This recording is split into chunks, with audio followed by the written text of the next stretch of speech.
High, সবাই কেমন আছো? এর মধ্যে অনেকে জেনে গেছো, কারণ আমি বেশ কয়েকটা ভিডিওতেই বলেছি যে আমার ননদের বিয়ে 19 তারিখে। তো আমরা কেনাকাটা করেই যাচ্ছি, কেনাকাটা শেষই হচ্ছে না। বিয়ের কেনাকাটা বলে কথা, মানে একটা জিনিস কিনছি আবার মাঝে কিছু একটা মনে পড়ছে, এরকম হচ্ছে। তো আমরা কেনাকাটা করার জন্য বেরিয়ে গেছিলাম, আমি, আমার ননদ আর আমার শাশুড়ি, তিনজন। তো টুকটুকি করে যাচ্ছিলাম, মায়ের যেহেতু পায়ে ব্যথা, আর উনি বেশি হাঁটতেও পারছিল না, অল্প অল্প করে একটু একটু জায়গাতেও আমরা টুকটুকি নিচ্ছিলাম। আর সবার ফার্স্টে চলে এসেছিলাম বাজার, কলকাতাতে।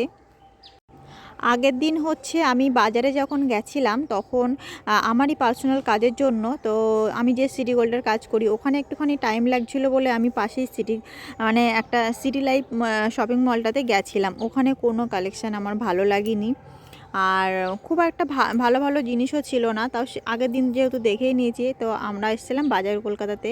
আর আমার মেয়ের জন্য সোয়েটার নিচ্ছিলাম, তো আমার খুব পছন্দ হয়নি যেটা আমি হাতে দেখালাম, অন্য একটা নিয়ে নিয়েছিলাম। আর তারপর এসেছিলাম জুতো কিনতে, জুতো টুতো কিনে নিয়ে মেয়ের জুতোটা কিনেছিলাম, যেটা আমি হাতে দেখালাম সেটা নাই, আমি অন্য একটা জুতো নিয়েছি। পরে একটা ভিডিওতে দেখিয়ে দেবো যে কী কী আমি কিনেছি। আর এইখানে এসেছিলাম যে তথ্যের জিনিসগুলো যাবে সেই জিনিসের ট্রেগুলো কিনতে। এটা হচ্ছে আমাদের রানাঘাট হচ্ছে পৌরসভা মার্কেট, সরি পৌরসভা না, এটা হচ্ছে ভাংড়াপাড়ার মার্কেট, কি পৌরসভা আমি জানি না। এর মধ্যে পাইকারি রেটে, পাইকারি দামে সব কিছু পাওয়া যায়। তো ওই ট্রেগুলো আমরা নিতে এসেছিলাম, তথ্য সাজাবো ওই জন্য। তো এখান থেকে আমরা 10টা ট্রে নিয়েছিলাম। আর আরও অন্যান্য অনেক কিছু কেনাকাটার আছে, খুচকাজ, যেমন আমাদের বিয়েতে লাগে, মানে একটা পার্টি লাগবে, তারপর হচ্ছে একটা কুলো লাগবে, তারপরে বেশ অনেক কিছুই নিয়েছিলাম। আর এই যে কুলোগুলো দেখো, দেখতে ভালো লাগছে, কিন্তু আমাদের মুসলিম বিয়ের মধ্যে এরকম ডিজাইন কুলো চলে না, আমাদের এক ঢালা কুলো নিতে হয়। ওই জন্য ওই এক ঢালা যে কোনো ডিজাইন ছাড়া ওটা নিয়েছিলাম। আর নিতে এসেছিলাম আমার জুতো। দেখো আমার না এই জুতোটা এতটা ভালো লেগেছে কি বলবো, আর পরে যে কি সুন্দর লাগছিল, পাটা পুরো সেট হয়েছিল। তো ওই জুতোটাও আমি নিয়েছিলাম। আমি এক জোড়া নিয়েছিলাম, আমার ননদও এক জোড়া নিয়েছিল। আর এই যে এনাকে তো অনেকেই চেনে রানাঘাটে, কারণ এই পর্ণা স্টোর যে আমাদের রানাঘাট কি হল ওটা, টকিজ হলের সামনে যে দোকানটা আছে, ওখান থেকেই মোটামুটি কসমেটিক্সের জিনিস কেনা হয়। আর ওখানেই নিচ্ছিলাম, দেখো অনেক কিছু, বেশ কয়েকটা কসমেটিক্সের জিনিস কেনাকাটা করলাম। আমি একটা সিম্পল একটা মঙ্গলসূত্র চাইছিলাম, কিন্তু পেলাম না। তারপরে চলে এসেছিলাম যে খেতে, মোমো খেতে। এত ঘোরাফেরা শপিং করলাম, এবার একটুখানি না খেলে হয়, তাই চলে এসেছিলাম মোমো খেতে।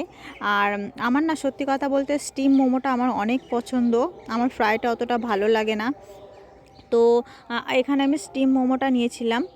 আর তারপরে একটা থেকে মানে আমরা দুটো অর্ডার করেছিলাম, একটা এসেছিলো স্টিম মোমো, আর একটা ওটা ফ্রাইটা ছিল, তো ওটা এখনও আসেনি, যার জন্য স্টিমটা আমরা দুজন মিলে ভাগ করে করে খাচ্ছিলাম। তারপর ওখান থেকে আমার বর এসেছিলো অফিসে যাওয়ার সময়, মানে এখান দিয়ে ওর রাস্তা পড়ে, ও এসেছিলো। ও বললো চলো, ও কেনাকাটা করবে। তখন না মানে সত্যি কথা বলতে 7:30 পৌনে 8টা মতো বাজে। এবার আমরা মোমো টোমো খেয়ে যখন বেরিয়ে পড়লাম, ও ও আমাকে বলছিল কোথায় যাবে। আমি বললাম চাকদাতে অনেক কম দামে পাওয়া যায়। যেই বলা সেই কাজ, ওখান থেকে ওই টাইমে আমরা চাকদা চলে গেছিলাম কেনাকাটা করতে। বাড়ি আসতে আসতে অনেকটা দেরি হয়ে গেছিলো। আর এই দেখি দেখো এই মোমোটাও চলে এসছে। এই মোমোটা হচ্ছে খেয়েটে আমরা বললাম না, চাকদা থেকে অনেক ভিডিও আর নেওয়া হয়নি। তারপরে বাড়ি ফিরছি, এখন মোটামুটি 10:30 বাজে। এত ঠান্ডা, মানে স্কুটি করে এত আসছি, এত ঠান্ডা, পুরো বরফে জমে যাওয়ার মতো অবস্থা।